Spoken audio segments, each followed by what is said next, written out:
publiko gipahimangnuan sa dili pagkaon sa kinason gikan sa lungsod sa Dawis, Bohol tungod sa red tide. Usa ka babae nga nagpuyo sa aseras gikulata sa iyang kapuyo.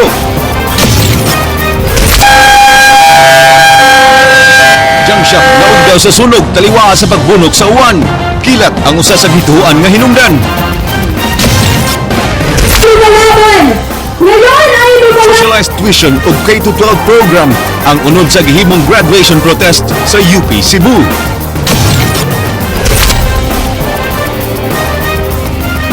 Terminal 2 alang sa mga pasahero sa barko, ibuksan na.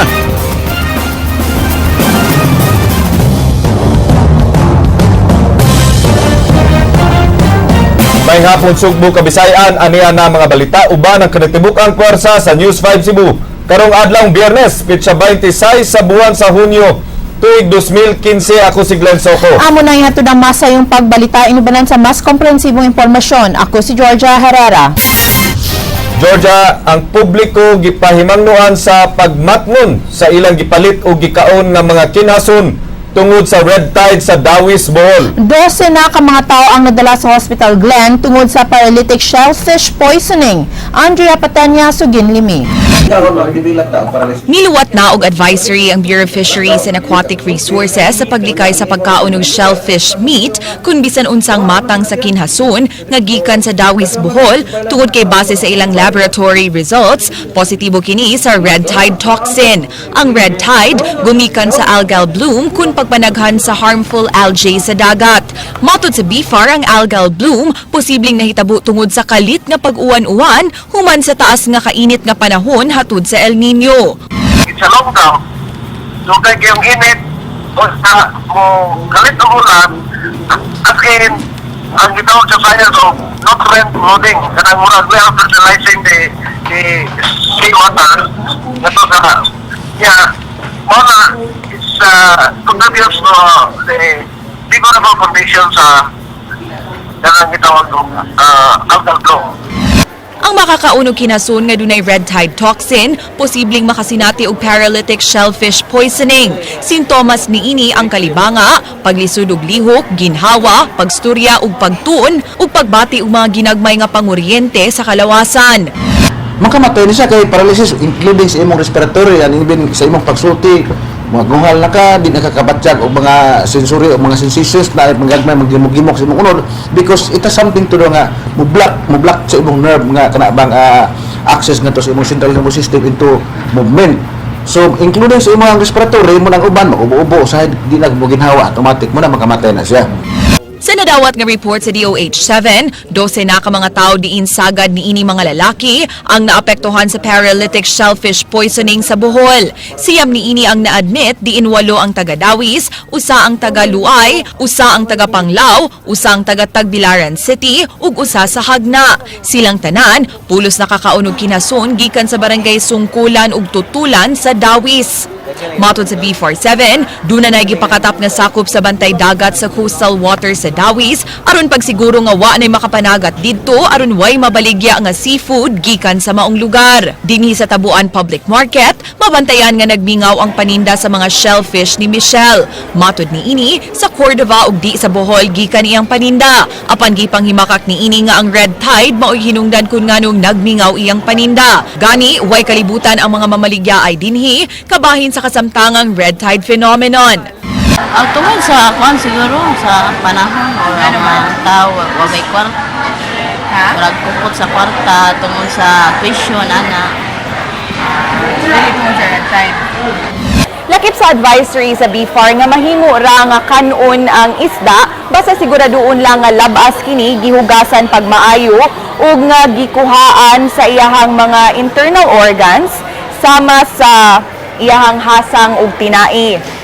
Mipay mangusab sila nga kung mahimo likayan ang pagkilaw kay mas maayo nga maluto pag maayo ang isda. Apan kung gamay kaayo ang isda ug di na makuhaan og hasang, likayan na lang gyud ang pagkaon niini. Samtang paymangno sa Department of Health nga kung makasinati sa mga sintomas sa paralytic shellfish poisoning, di na magbuot-buot og tumarog mga tambal sa panimay ug modiretsyo na lang gyud sa ospital. So actually, pag ato na sa hospital, kuhaon ko na imong antidote ana, kuhaon na siya ang naka-block sa imong nerve. Pero depende na sa iyang manifestation. Ato na hospital setup na siya. Number 1 is oxygen. Pero because of paralysis, di man sa mo ginhawa. Di na automatic ginhawa ato sa hospital aside nga cause and toxin dikta o niya dayon mo lose man imong blood pressure ay biha siya or maybe tagal oxygen or maybe tubuhan gyud nga automatic lang siya mo ginhawa. Andrea Patenia, News 5. Gibanatan sa mga nagprotestang UP Cebu graduates ang socialized tuition scheme sa ilang tunghaan ug ang K-12 program sa DepEd nga ilang gihulagway nga di mao nga educational system nga angay unta sa mga Pilipinong estudyante. Leslie Caminade Vistil, Sugin Limi. We are not for sale! Wa matapos ang graduation rites sa University of the Philippines Cebu kagahapon kundi makapahungaw sa ilang gibati ang mga tinunan sa ilang gihimo nga lihok protesta. Ilang giisa ang pipila ka mga problema silang tunghaan at tubangan sa mga namunuan ini sama sa STS kung socialized tuition scheme nga ilang gihulagway nga sama na hinuon og pribadong tunghaan ng UP. Because these schemes are meant to further commercialize and privatize public education. No amount of reform or any form of band-aid solution can genuinely address this alarming condition in our state universities. Nasisikapin kong maging karapat-dapat. Lakip nga gilakbitan sa speech ni Dayan mao ang pagpatuman sa K-12 program nga naghatag kuno og gibug-aton ngadto sa mga magtutudlo, tinunan ug ginikanan. Gihungwa ma-address niini ang insaktong educational system nga gikinahanglan sa mga Pilipino nga mauunta ang quality education. Giagni niya ang tanan, ilabi na ang mga bag-ong migraduar nga mahimong sumbanan nga makigbisog sa hiwi nga pamunuan ni Presidente Noynoy Aquino. WTO and other international agencies and international economic formations dictated by the United States and other imperialist powers. The K-12 program and academic calendar shift, aside from causing added burden to the teachers, students, and parents, are only part of the government's labor export policy to facilitate the active participation of the Philippines towards free trade, where we export our own workers. Dako kayong matampo ang mga scholars ng bayan. Hilabi na, no, kung atong ihatag ang ato ang kaugalingon ngadto sa pagserbisyo sa katawhan kana nagpasabot nga dili lang ang pagbayad ug ato ang mga taxes ang pamaagi sa atong pagserbisyo kun dili matud pa sa akong giingon kaganina nga kinahanglan nato ang makighimamat sa masang Pilipino na mo'y gipanghimuslan sa kasamtangang sistema. We are not for sale! Leslie Caminade Vistil, News 5. Posibleng manubag sa balaod ang DepEd 7 kung ugaling mapakyas ang Cebu Provincial Anti-Drug Commission sa ilang tumong nga mapaubos sa drug testing ang mga magtutudlo sa lalawigan sa Sugbo. Nasaran nga base sa memo nga gihimo ni DepEd 7 Regional Director Juliet Heruta ngadto sa DepEd Cebu Province, voluntaryo lang o pwedeng makabalibad ang mga public school teachers sa maong programa. Ryan Sorote, Suginimi.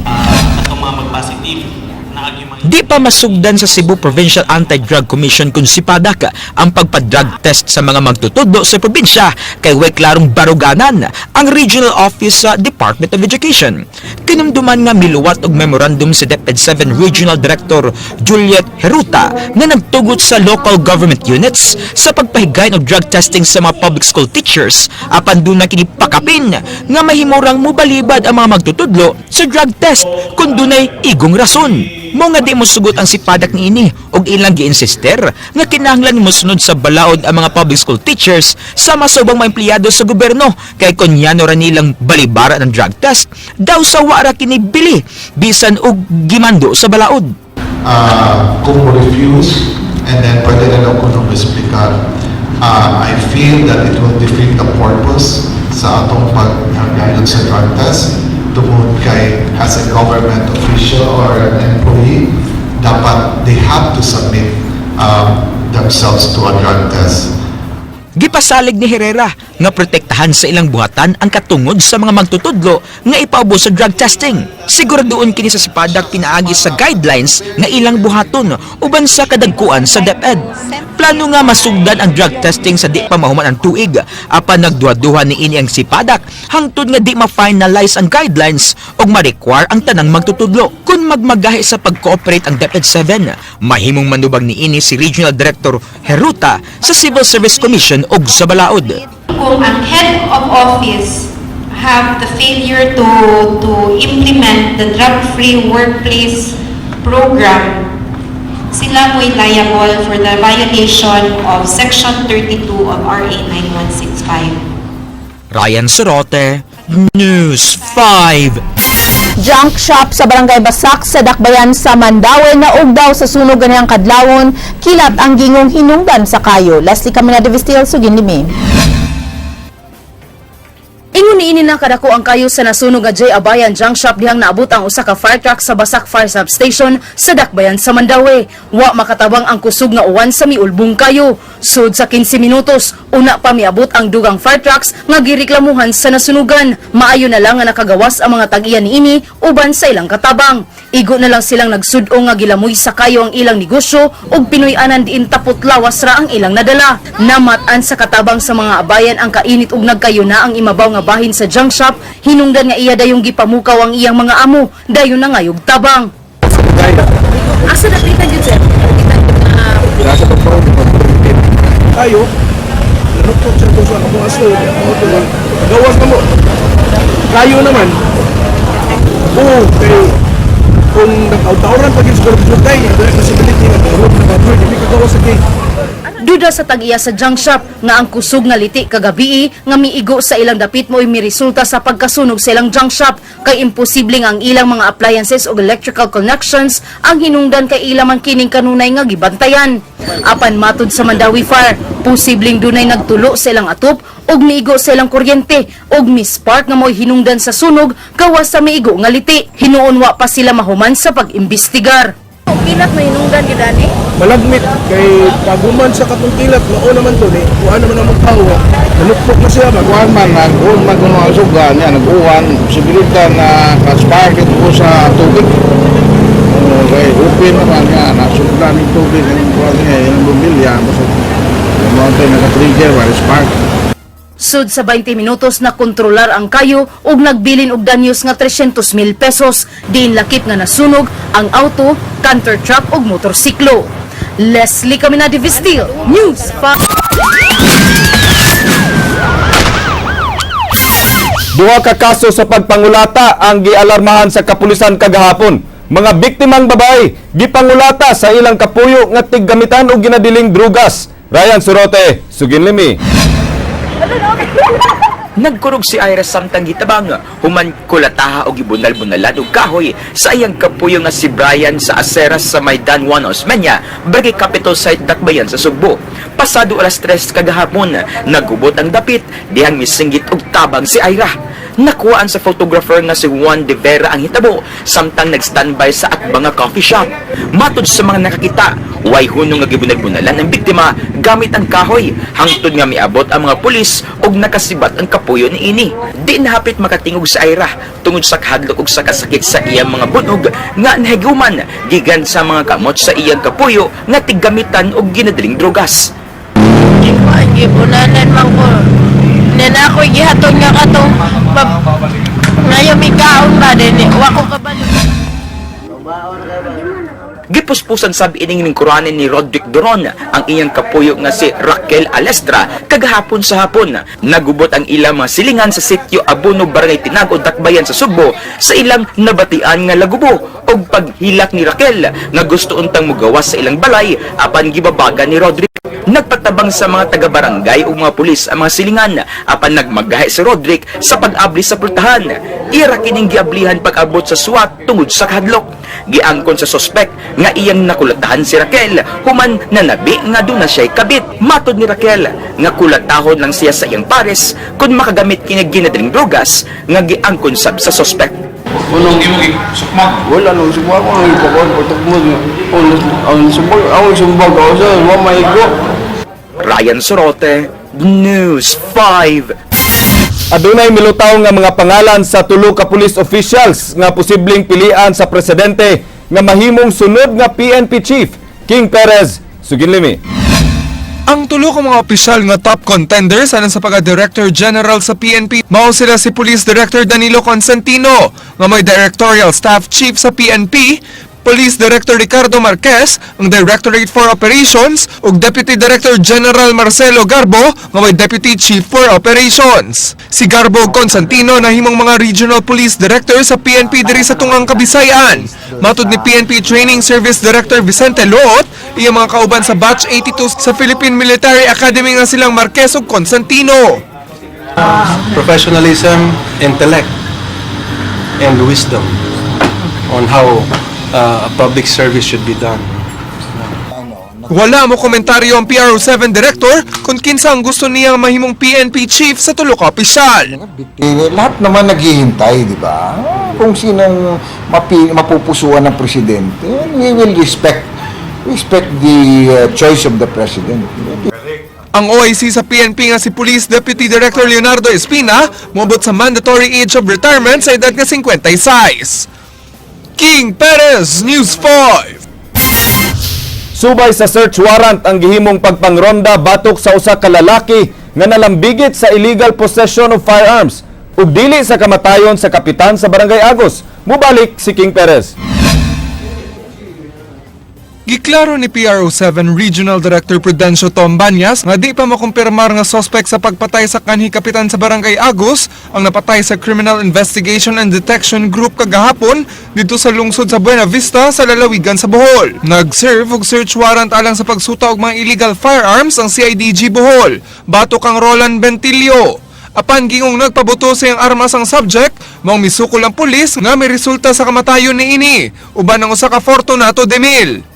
Migawa sa mga pamantalaan karon nga si Bentilio may usa sa mga suspects sa kamatayon ni Anhing Agos Barangay Captain Jovencio Lauron niadtong Mayo 3. Dihang padung kining mamista uban sa mga kabanay. Gikumpirmar hinuon ni Banyas nga gidudahang gun for hire si Bentilio. Apan matod sa intelligence information sa PRO7 nga si Bentilio may nagpusil sa kapitan. Apan kinahanglan pa kining i-verify. Complete report from the head of the SITG, si Senior Superintendent Agustin. So I do not want to preempt whatever leads or whatever conclusions they may have. Ipatanaw niya sa mga witness sa nahitabong krimen kung mutakdo ba ang profile ni Bentilio isip usa sa mga gunmen o duna kini partisipasyon sa krimen. Kay wa pa nadakpan ng suspect ug wa pa maresolbang mga impormasyon sa krimen, wa pa makafile og kaso ang kapulisan sa mga suspect. To get kanang mga witnesses ba, kanang mag-identify kung siya ba'y usato sa mga nga baril sa kay Barangay Captain Lauron. King Perez, News 5. Gibendisyonan na o inagurahan na kaganang buntag ang bagong gi-renovate nga Passenger Terminal 2 nga nahimutang sa Pier 3 sakop sa Barangay Tinago sa Dakbayan sa Sugbo. Gitambungan kini ni Andrea Patenya. Fully air-conditioned, hamugaway nga comfort rooms, mga pasilidad sama sa charging station, playing area alang sa mga bata, breastfeeding station, first aid station, meditation area, canteen, digital display sa mga trip schedules, ug libreng wifi alang sa tanan, maoy makita ug masinati sa bagong Terminal 2 nga anaa sa Pier 3 sa Dakbayan sa Sugbo. Di sa mawagtang ang striktong inspeksyon sa mga musud sa terminal, pinaagi sa x-ray machines ug canine dogs. Aron mapadayon ang maintenance sa maong mga pasilidad, gitaasan ang terminal fee ngadto na sa 25 pesos gikan sa 10 pesos alang sa inter-province destination, samtang 2 pesos na gikan sa piso ang terminal fee alang sa mga pasahero sa ferry boat alang sa biyaheng Cebu City to Lapu-Lapu and vice versa.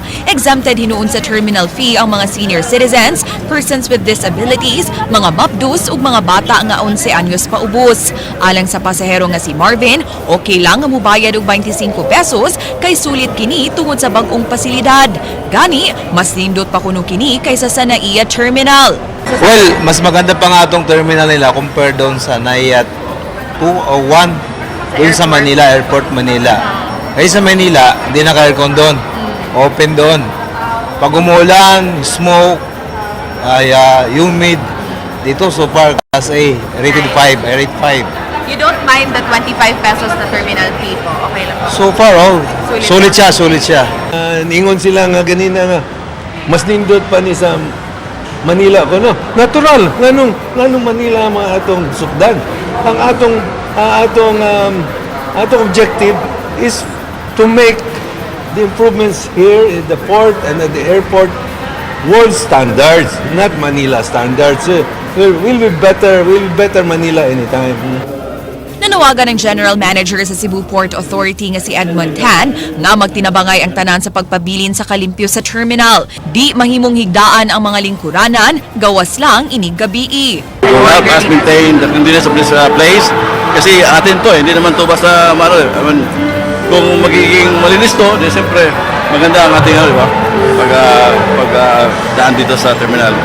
Gipaybaw sab ni Tan nga ipaubos na sa bidding ang 350 million pesos worth nga bag-ong terminal nga eksklusibo alang sa Fastcraft sa karaan nga terminal sa Tugo. Nanawagan sab si Kongresista Del Mar nga paspasan ang bidding sa bag-ong Cebu International Port nga giplanuhang itukod sa Tayud o sa Mandaue aron masulbad na ang problema sa congestion sa kasamtangang CIP.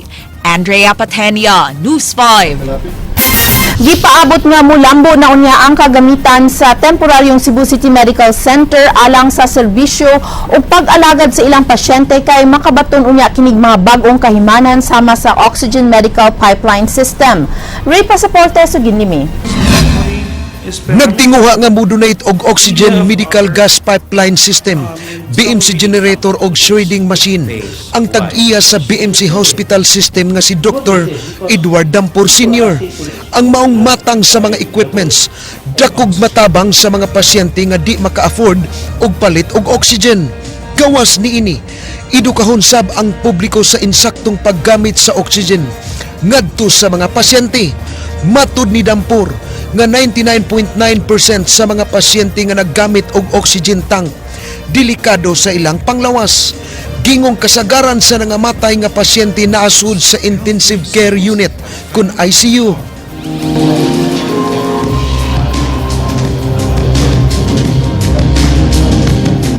Sa video presentation nga gipakita kaganiha, tataw nga delikado og dunay epekto ang oxygen tank nga grabe na katayaon sa ilawom nga posibleng mapunta sa pasyente pinaagi sa paghanggab niini. Ang BMC Hospital System usa ka healthcare facility nga mas luwas ang pasyente ug dunay 94% ngadto sa 95% oxygen purity. Napu na ka mga pribadong hospital nga nigamit og BMC Hospital System nga naglakip sa Visayas Community Medical Center sa Dakbayan sa Subo, duha sa Dumaguete, Tacloban, Tagbilaran og pipila ka mga pribadong tambalanan sa Mindanao. Gipakita sab ang medical waste kung unsaon kini sa pagpinos sa shredding machine ug unsaon kini nga mapuslan pa sa publiko pinaagi sa pagsagol sa gimasa nga semento nga gamiton sa finishing, halublock ug uban pa. This will help our patients, especially in the hospital. And of course, recently, as you have heard in the papers, the hospitals had problems of disposal of these waste products from the hospital. So as shown by Dr. Dampor, we are now having the shredding machine, which will lower even the expenses of the hospital. The DOH has a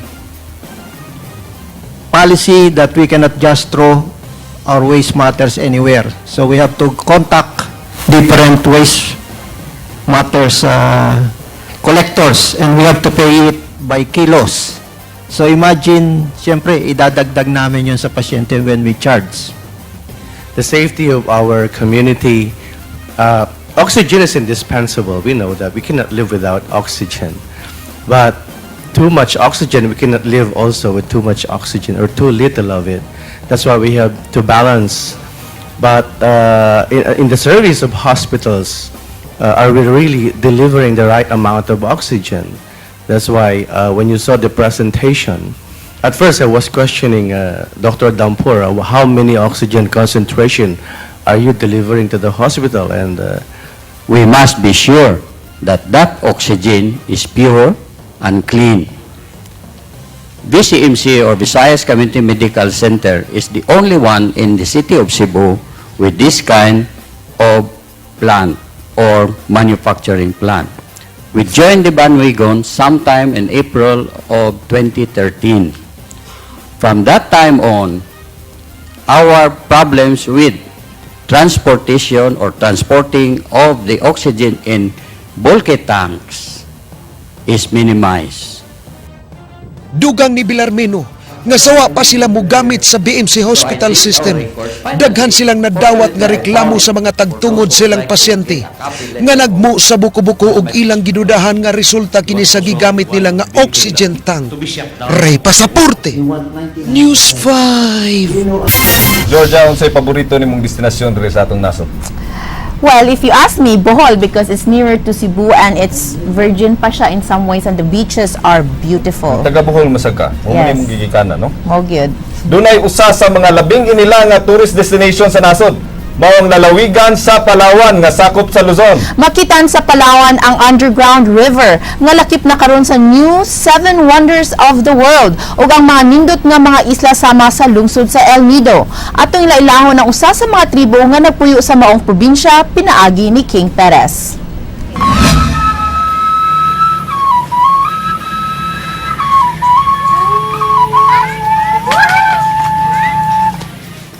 Gawa sa mga tourist destination sa probinsya sa Palawan, mahimo usab nga mahimamat ang usa sa mga nabiling tribo sa nasod nga mao ang mga Palawan.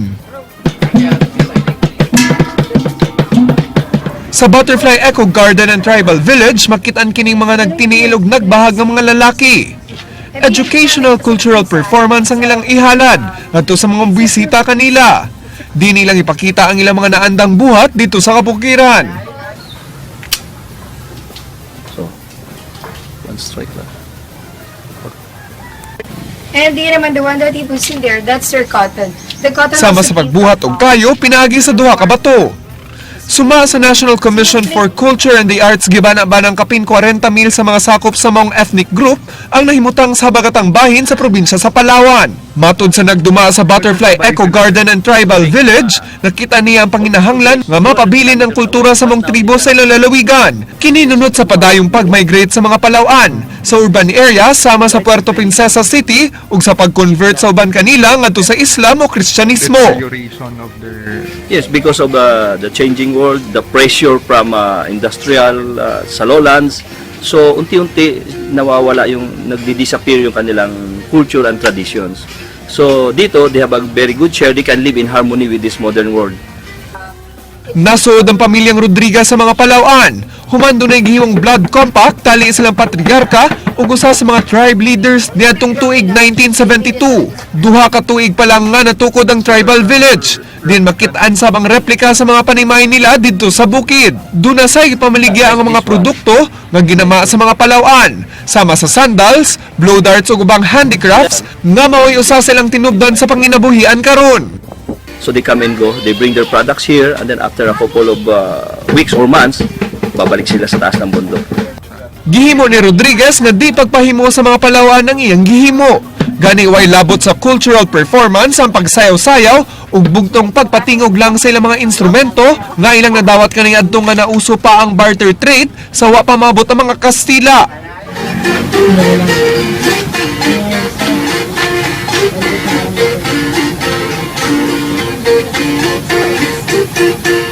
Lakip nilang tukaron ng ilang mga instrumento sa mga ining 2-string guitar. Pag mga instrumento nga ginamagikan sa palwa. King Perez, News 5. That's something new nga na-learn nato, no? Yes. Palawan dahil na siya. Because we- na Palawan. Maybe for the tribe they call it the Palawan, but the place is called Palawan. Sakto ba ko, King? Nag-emanate from Palawan. Yeah. No, you call the tribe as Palawan, but the town is called Palawan. Yes, Palawan. yes. Sa inila nga destinasyon nga angay nimong bisitahon ako nakasuroy na mga dito labing minuta gina nato ka. Ganan gyud ko mo adto basin ipadako sa TV5. Hopefully, Mag-cover ka og lain na sad nga tribe. lain na tribe. Paukato ang mga balita sa Aksyon Bisaya kinisiglan sa ako. Dalang salamat. Ako si Georgia Herrera. Bisan asa, have a good weekend Attorney Georgia. And you too. Have a good weekend, everyone. Bisan asa, bisan kanusa kapatid. Kay di lang kutob sa balita. Aksyon!